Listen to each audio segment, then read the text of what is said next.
They wanted my father dead. They wanted us off that stage. Well, they didn't get that. They got a guy that got bigger. They wanted to do anything they could to take his voice off that stage. And they did the same thing with Charlie Kirk. They wanted Charlie dead. Never did I think I was going to become the most subpoenaed person in American history. What does that mean, most subpoenaed? How many subpoenas did you get? For what? Like, give me. You're sitting at your house, minding your own business. When they raided Mar-a-Lago, I was the guy that got the call. Sorry, there's 30 agents at the front gate of Mar-a-Lago. The person that's not a Trump supporter, that's an independent, or maybe even hates the Trump name, what are they going to get from the book? If they were courageous enough to pick it up. Honestly, I would beg them to. Guys, today I have with me Eric Trump, a good friend and a patriot, also #1 New York Times bestseller, Amazon, everywhere, right? How many books? Can you freaking believe it? That's by the way, I never wanted to be an author. I never thought I'd be Shakespeare, right? I wanted to write a story about how they came after our family relentlessly, and they tried to bankrupt us, and they weaponized government, and they did everything, and they tried to take us down. They tried to destroy our life. And I called it Under Siege. Yeah. And then I came up with this name, and sure enough, Butler, Pennsylvania happened about 2 months later, and that was really putting us under siege. And then everything they put us through. But anyway, New York Times #1. I never thought New York Times could give it to me, right? Yeah, My father's been calling them fake news for the last 10 years, as have I every single day, right? The number 2 person on the list literally worked for the New York Times, so I thought it was the Sorkin book, right? Sorkin, and by the way, he's a wonderful guy. I know him well, but yeah. He works for the New York Times. I go, there's zero chance the New York Times is going to give this to a Trump, and listen, we won it in spectacular fashion. Well, yeah, I mean the numbers count, right? So. There was honestly a referendum of the American people where they came out, and this became so viral. People are pissed off. That siege wasn't just against us. Clearly, probably we were at the tip of the spear.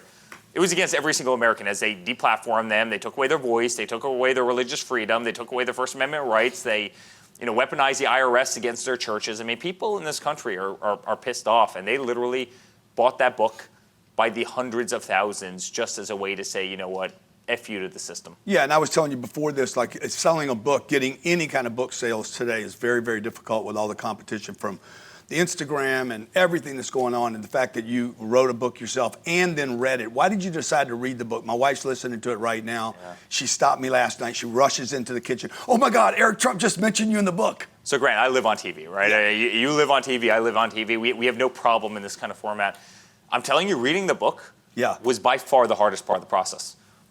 The proper inflection, the proper cadence, maintaining that same cadence the entire way, not stumbling on any little word. When you read something on a piece of paper, it's so easy. You instantly, your brain knows what it means, right? That's all you and I do is read. Yet when you actually have to read word for word and have it delivered perfectly, again, in that perfect tone, message, inflection based on where you are in the story. Did you ad-lib any in there, or did you stay with the script? No, I generally stayed with it because it was truly my own words. I think people ad-lib when you have somebody else writing a book for you and it doesn't sound like you. Yeah. I wrote this book. Yeah. Like I cared about the message. For me, this wasn't, this wasn't about an advance for a book. This was about, literally etching a story into history on how government can go so wrong, how they can be so vicious. And frankly, if you work hard enough and you've got enough backbone and you're willing to fight, you can really kind of beat anybody. And that's what Under Siege was. They wanted to kill us, and we ultimately won the greatest election in the history of this country. The book's called Under Siege, okay? You can get it anywhere that you can buy a book today. And I'm just started the download on Audible. The word siege, is the title yours, Eric, or did you have somebody help you with it? Or No, it's mine. Listen, what is a siege? It's when they want to try and surround you with the intent of killing you, right? Exactly. And that's what they did. Seriously attacked or criticized by many people. Well, think about it. When they started calling up all our banks, debank Trump. I want you to get rid of all this, right? They were doing that. They did that. How many banks, because I don't think the public knows, how many banks cut you guys off? Dozens. I got a call. Deutsche Bank? Well, I got a call from Capital One. This is great. Capital One had 300 plus corporate accounts of ours, and these are like big boy accounts. These aren't small accounts. These are accounts that have lockbox provisions, and then probably no different than a building like this, right? Where you have dozens, in some cases, hundreds of tenants, hundreds and hundreds of employees, real estate taxes, this and that. ACH payments are flowing in and out every single day, and we got a letter saying all your accounts are hereby canceled. No. Hey, headline. No warning. Zero warning. We're about to turn off your accounts. We just wanted to give you the heads up. We're not telling you why we're doing it. The only reason they were doing it is because my father was wearing a hat that said "Make America Great Again." Yeah. And so the banks, I mean, they leaked every one of my tax returns, every one of my father's tax returns. Wow. 91 corporate employees of ours, they leaked all of our tax returns for the last 10 years to the New York Times. I mean, the IRS did this. right? And we found out because all of a sudden we started getting these notices saying, your tax releases were in. Isn't it ironic that 91 corporate employees all had their tax releases conveniently, and my father's because he was president. Your employees. All of my employees had 91 employees. 91 employees, plus myself, plus other members of the family, plus obviously my father. And my father's tax returns, they put in kind of a lockbox on your president because they don't want people monkeying around with this, right? So obviously the IRS released it. But then they had the Russia hoax, and they had the dirty dossiers that they came after was, the 91 indictments. Yeah. 91 indictments. And they took our voice away on Twitter and Facebook and Instagram. They wanted to silence us. They wanted to gag us. They wanted us to be dead. They want, and that's what the siege was. They want to attack us from. I mean, look at the ballots of Maine and Colorado. They took him off the ballots. You had 7 justices in Colorado that just decided to take my father off the ballot of a state, right? They wanted to do anything they could to take his voice off that stage, and they did the same thing with Charlie Kirk. They wanted Charlie dead. Why did they want Charlie dead? Because he had a loud voice and he was changing a lot of hearts and minds in this country. They put our family and they put this country under siege, and thank God we won. The subtitle is "My Family's Fight to Save Our Nation." Okay, like when this started hitting you, what year are we talking about? Well, we're talking about pretty much the second my father went down that escalator. From the very beginning, from the first 16 then, or 15. Grant, you wouldn't believe it. In my father's office that afternoon, he called us all up and he goes, "Kids, I'm going to run for president." And he goes, and they're going to come after us in ways that you'll never even possibly able to imagine. And by the way, we're going to find out who our real friends are. Yeah. He went down that escalator, and instantaneously the whole world changed. NBC. My father saved NBC with The Apprentice, right? I was on it for 7 years. Yeah. I mean, they were dying to CBS. CBS had Survivor. NBC had The Apprentice. NBC was dead without The Apprentice. He saved that network, 14 seasons, made them billions of dollars. He gets to the bottom of that escalator. NBC treats him like the worst piece of you could possibly. They snapped on. They knew him. They worked with him for years. He gets down to the bottom of the escalator. It's like they'd never even met the guy. Wow. Right? I mean, it started right away. But the Washington Post wrote an article 12 minutes after my father's hand came off the Bible. This is January 20th of 2017. This is when the impeachment of Donald Trump begins. 12 minutes. They didn't even give the guy 12 minutes before they're writing articles about impeaching Donald Trump. The deep state's real. The deep state is real. It was all coordinated. The media was 98% negative coverage toward our family. And yet the American people didn't buy it. And yet the American people didn't buy in this country. And they tried everything. I mean, so let's just go back, because I can't imagine the kind of heat. Like, I've had a little bit of heat in my life, but my wife and I sit around, and she's a big fan of the family, and your dad could do no wrong in her world. None, zero, okay? And we talk about the little bit of heat we get, and then imagine what you guys got. And when your dad said to you, "Hey, we're going to get hit in ways we can't imagine," what are some of the things that you couldn't imagine? Yeah. Well, I never thought I would have gotten a call from the FBI saying that, we hear you have secret servers in the basement of Trump Tower communicating with the Kremlin, Eric, right? Like, no, I didn't. And I'm sitting there saying, we don't keep servers in the basements because basements flood, and we're also largely a cloud-based computing company, so your whole narrative is nonsense. Like come over here. If we have secret servers in the basement of Trump Tower, come over here and take a look for yourself. And they allowed that narrative to perpetuate for a 3-year period of time. First, to try and help Hillary get an extra couple votes. But after that, to try and make an excuse and allow somebody to save face for the fact that they lost to a bunch of people who didn't know what a delegate was. A bunch of people who didn't know what the Iowa caucuses were because we were never a political family. How about a dirty dossier where they're talking about prostitution and this? And it's all made up. It's all made up by Christopher Steele. It was all paid for by the Democrats. It's all been totally debunked. Never did I think would they make up a long dossier about somebody's life that was totally fabricated for the intent of trying to get somebody a couple extra votes. Never did I think I was going to become the most subpoenaed person in American history. What does that mean, most subpoenaed? How many subpoenas did you get? 112. 100 for what? Give me. You're sitting at your house, minding your own business. You name it. Letitia James, I want every single email that your company has put out in the last 15 years with the following words. Value. National, international. The only problem is all our hotels are called, Trump International Hotel, and all our golf courses are called Trump National Hotel. Right. And guess what's in everybody's email signature? International. Trump International, right? So they go on these fishing expeditions to try and get one. Crazy. Grant, it cost our company. It cost us $400 million over that period of time, keeping these animals for total nonsense. 91 indictments against my father. 91, every single one of which we've won. They wanted him in jail. They wanted him voiceless. Think about it. Twitter took my father off of Twitter. the 45th president of the United States at that time. Yeah. Yet Boko Haram was on there, Al Qaeda was on there, the Taliban was on there, right? They wanted him voiceless. They wanted him to rot in jail. They wanted me off that stage. They wanted the Trump name off of every building around the world. They wanted us dead. When they raided Mar-a-Lago, I was the guy that got the call. Sir, there's 30 agents at the front gate of Mar-a-Lago. And they were demanding that you were over there, or you were down the street? No, I was in Trump Tower in New York at the time. Oh, got it. And I got a call from my team. Sir, there are 30 agents at Mar-a-Lago. They have a search warrant, and they're demanding that you turn off all security cameras right now. Right? They raided Melania's closet. They raided Barron's room. They planted classified folders. Do you remember the picture of the fanned out folders? I think my father just fans out folders and leaves them on his office floor. He's slightly too anal for that, right? Yeah. They planted materials at Mar-a-Lago, which they admitted to later on. They wanted to do anything they could to see my father in jail and gone and off the political stage. And then they tried to kill the guy. Look, guys, if you're a successful person or a successful family, you got any dreams, this is going to happen to you at some point. When you get big and you become successful, and I'm certain that you would agree with this. They're coming. They're going to come. Somebody's going to come, whether it's your competition. Maybe you're not going to be in politics like the Trump family, but they're going to come. They're going to hit you. Under Siege is the book, and he's going to share with you how his family pulled together. Are you surprised how the family came together in this? And are you also surprised at the number of people that fell off? Yeah. I'm very surprised the number of people that fell off, but it was a great life lesson, and I think the lesson that comes out of this, the business lesson that comes out of this is remember the people who were there in the crappy times and love them and embrace them and be loyal to them and just remember who they are and know who the people were that fell off in those crappy times.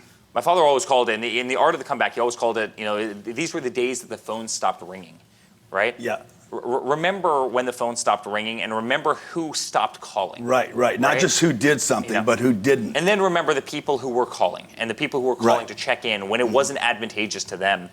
And it's actually incredibly cathartic in life if you can do that. You are you don't forgive, but your dad does forgive. Okay, my wife will never forgive anyone. And I'm like, yeah, dude, now let's go back and do a deal now, How is that different for you and your dad? And why? It's funny. I think I'm harder in that regard. I think my father always remembers, but I think he's better. Listen, if in the game of politics, if you didn't forgive, you'd have zero friends. Does that make sense? You literally have no one. I don't think you could survive the game of politics if you didn't have some level of forgiveness. So he remembers, but ultimately he forgives. I think for me, it's a lot easier to forgive when something's perpetrated against myself, as opposed to your father. When you're fiercely loyal to somebody and when you love somebody and you see them get wronged, it's awfully hard to put that in the back of your mind. If it happens to me, whatever, it's water under the bridge. It's my problem. It's not somebody else's. But when you see somebody get attacked mercilessly, and then you see those people come back into their lives, people who you hadn't heard from in 6 years, and all of a sudden we won the election in 2024. Hey buddy, how are you?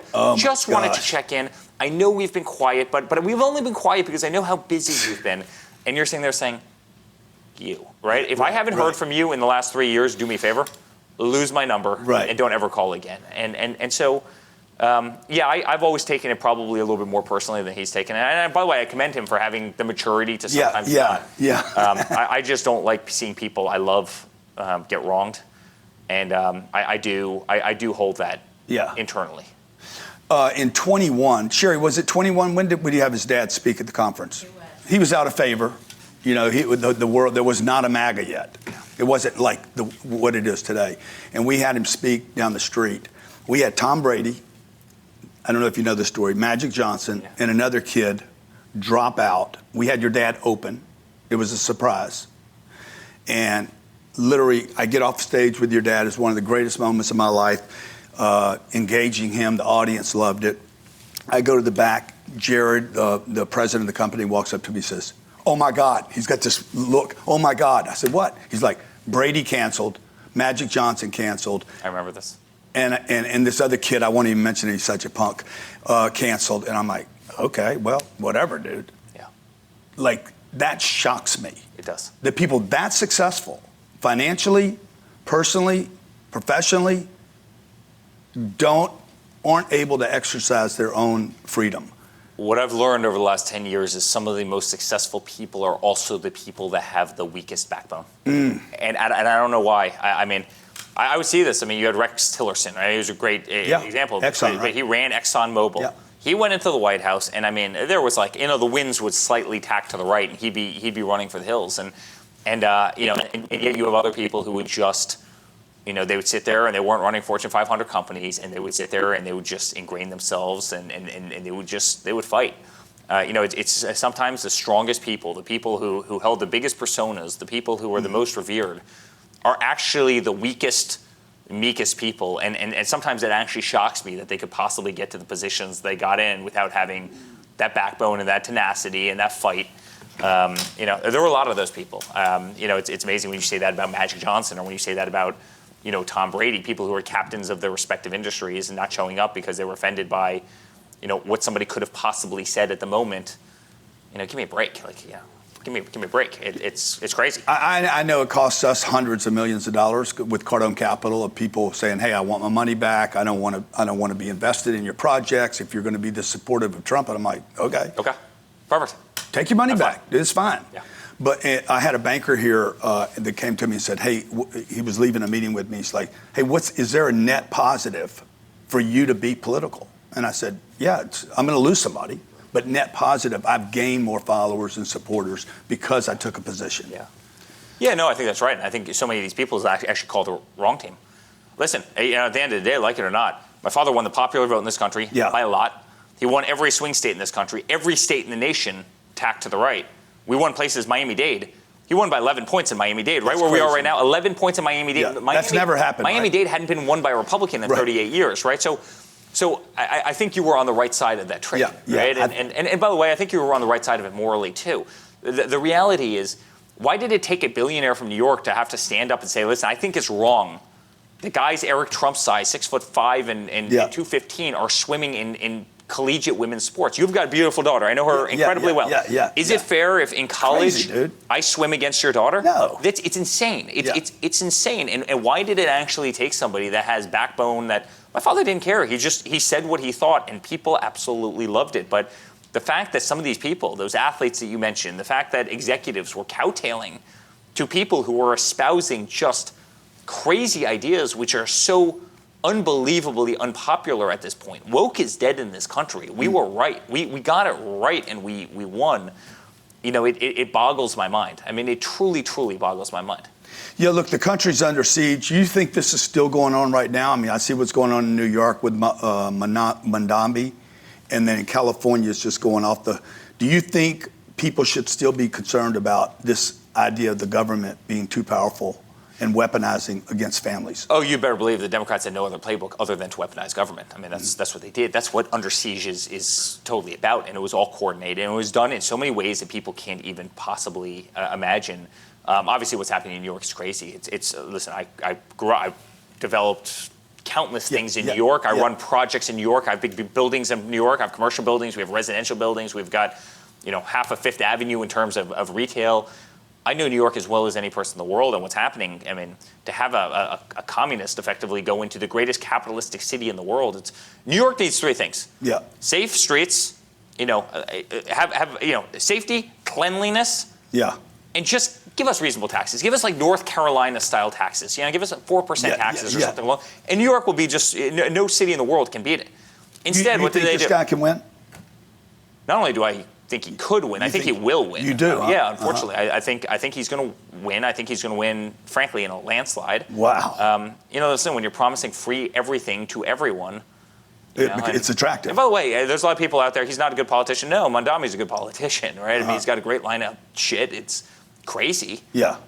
Just clean streets, safe streets, normal taxes, and just stay out of the way. And honestly, New York will be the greatest, city anywhere in the world. But what's really amazing? He's talking about raising taxes. Down here in Florida, you have DeSantis who's going out every single day saying, "I want to eliminate property taxes." Right. Why can DeSantis eliminate property taxes? You know why? It's very simple. Because all the New Yorkers moved down to Florida. Yeah. The top 18,500 taxpayers in New York City were paying 85% of the city taxes. And they all left. Think about that. They all left. And guess where they came? They came to Florida. And now Ron DeSantis is saying, you know what? As a state, we'd like to eliminate property taxes. Congratulations, because our budgets down here are so flush with money. Who loses in this equation? There's only one person that loses. There's only one thing that loses. That's New York State and the people of New York State. That's right. And that breaks my heart as a guy who grew up in New York, who loves New York, who loves the city, who who loves the people, who all thinks that it's mad. New York is an unbeatable place if government just stays the hell out of the way. But what happens to it if a communist is there giving away free buses and schools and rent controls and? Well, how about beyond that? Like, he ran on a platform that he's going to arrest Netanyahu when he comes into New York for the for the UN. So congratulations, you're going to have a lot of UN world leaders who won't come to the UN. So that diminishes the UN. Which, whether or not you like the UN, I'm not a huge fan of the UN. I think they're frankly worthless in terms of what they achieve. But that's a wonderful thing for the city of New York. Every city in the world would love to have the UN there because of what they bring to it, the prominence and the wealth and the people and everything else. It's a terrible thing for the UN. It's a terrible thing for the United States. It's a terrible thing for our relations with countries around the world when you have activist mayors saying that they're going to order the police department to arrest, a world leader when they come in because they happen to not like the person's politics, right? Or he went out and he said Modi from India was a war criminal, right? And he comes out and says, I'm going to nationalize grocery stores. I mean, you talk to John, Catsimatidis, right? He's the best. He owns D'Agostino's. Their margins in that business are about 2% because of spoilage and a high inventory business and high turnover business, heavy labor, expensive real estate, everything else. So they've got no margins in this. And what City Hall? I've dealt with City Hall before. I had to save them on a golf course. They spent 30 years trying to build a golf course. They couldn't get it done. I got the thing done in 18 months, but yet they're going to somehow miraculously be able to nationalize grocery stores and provide cheaper groceries to the masses. Like, give me a break, right? And last but not least, this guy came out on the platform that he wanted to defund the NYPD. Like, what about that is smart? Yeah, it's crazy, man. It's just like, we tried to buy real estate there twice. I sent we pulled out when the $450 million fine was put on your dad. We were literally there trying to buy some real estate. You mentioned it in the book. And do you remember what happened there? So we got that sham judgment, which, by the way, I had overturned 5-0 at the appellate court, right? So that totally got overturned.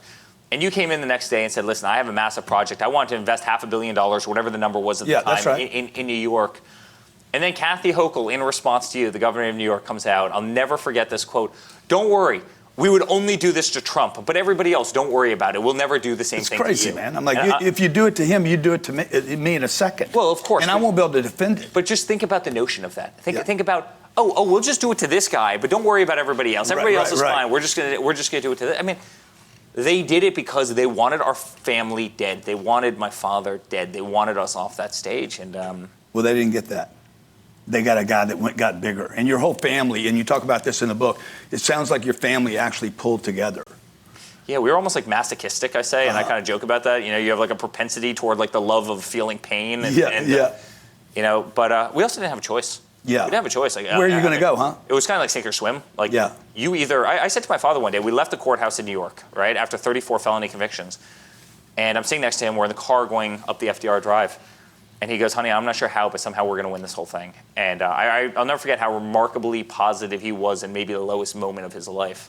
And he didn't just mean the court case, he meant, the presidency. And I said, we're either going to be in the White House or you and I are both going to be in jail. Like that's the pendulum. That's the pendulum. Like there was no in between. There was no you lose the election, you go back to like Mar-a-Lago. I never thought about it. It's you're at 1600 Pennsylvania Avenue, or we're both in jail for doing absolutely nothing wrong. But the system will not. They will not let us go. They won't. And not only. So what kind of pressure is that putting on you, the family, the kids? I mean, they were extorting our employees. They were going up to employees, hey, you have to be able to tell us something about your boss. You worked for Donald Trump for 40 years. Tell us something, otherwise, we're going to start looking into your children. We're going to start looking into this. We think you did X, Y, and Z. I mean, this was mob-like tactics. Yeah. Do you think they're trying to break you directly or trying to break the people around you? Oh, they tried to break everyone.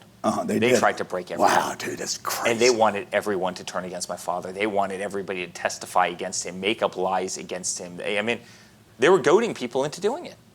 They're goading people into doing it. It was the most unethical blackmail that you could have ever possibly imagined. And the only reason they were doing that, it's amazing. They never did that in 2016. You know why? Because the New York Times gave Hillary a 98% chance of winning. So they thought that she was going to walk into it and Donald Trump would just forever be out of the political scene. All of a sudden, he took them by surprise. He won. And then obviously, regardless of, I don't think there's anybody that's sane in this country that really believes that Joe Biden got 16 million more votes than Barack Obama did in 2012. In fact, I said that to my father the other night. We were on the phone. I go, I've been using this, in a couple interviews. Like, does Barack Obama? Somebody must ask Barack Obama if he actually believes it's impossible that Joe Biden got 16 million more votes than he did in 2012. He goes, I love that. I'm gonna tweet that out right now. So he puts out the tweet. I don't know why. Even Barack Obama, I think he's got too much ego and everything else to admit it. But Barack Obama could not admit that Joe Biden got 16 million more votes than he did. Nobody can make sense of that number. Including African American votes. He got 16 more million votes, including. Give me a break. It's impossible. Yeah, give me a break. Yeah. So and Barack, I mean, for all the negatives, he is a charismatic guy. So. No question. No, he had a great line of crap, charismatic, had spark. What are Trump supporters going to get from the book? Because they're going to want to read the book. They want to get it, probably get a signed copy of it. I saw that you have an autographed portion. Well, honestly, first of all, it's a great business book. It's a great kind of family. Yeah. How to raise a child book, because I think he did an awfully good job with us under the most unique circumstances where everything was destined for failure, right? You have too much money, you have too much wealth. Typically kids turn out horribly. Right. The 99% of my peers did, right? Yeah. He had us on construction sites when we were 11 years old, and I was pulling conduit and doing HVAC and doing demo work. I mean, he was an amazing father. So there's certainly that story in there. There's certainly a story of God. Like I truly believe that God orchestrated so much of this journey. I do with every ounce of I saw it too many times. You certainly have the story of the weaponization of government and what a government will try and do. And then I think you have the story. It's a story of resilience, where it's every single one of us has had those days where it feels like the walls are crashing in, where you're going to lose absolutely everything, where you've got no escape path, you can't breathe. And yet, I think it's a story, if you fight hard enough, you can overcome the unthinkable. Yeah. That's exactly what he did, and frankly, it's exactly what I did for our company, as they were literally trying to put us under for doing nothing wrong, other than questioning the status quo. Yeah, the person that's not a Trump supporter, that's an independent, or maybe even hates the Trump name, what are they going to get from the book? If they were courageous enough to pick it up? Honestly, I would beg them to. Yeah. And I'd beg them to read the first 3 chapters. And I think it would open their eyes in a very sane way. This is not an insane book. This isn't some red pill, go crazy, tinfoil hat wearing. I think if they were to read it and feel the heart and soul of it, and that's why I cared about writing every single word myself. That's why I cared about reading every single word myself. I think a lot of those people, I think the vast majority would sit there and say, holy shit, what these people did was wrong. Yeah. And it's un-American. And it's happening right now. The book's Under Siege, guys. You should get it right away. My wife's over here. She's a super fan, man. The biggest Trump fan. I love it. She literally... I read the book. Finished it last night. I love. What did you think? It was incredible. Oh, thank you. Thank you. She finished it in 48 hours. So I was like, are you married to me or are you married to Eric right now? She's like, right now I'm married to Under Siege. I like that. I like that. I want her on our team. It's the most popular Cardone right there. Yeah, it's a great book, guys. Get it. Eric, thank you so much for coming in. All right, appreciate it. Congratulations.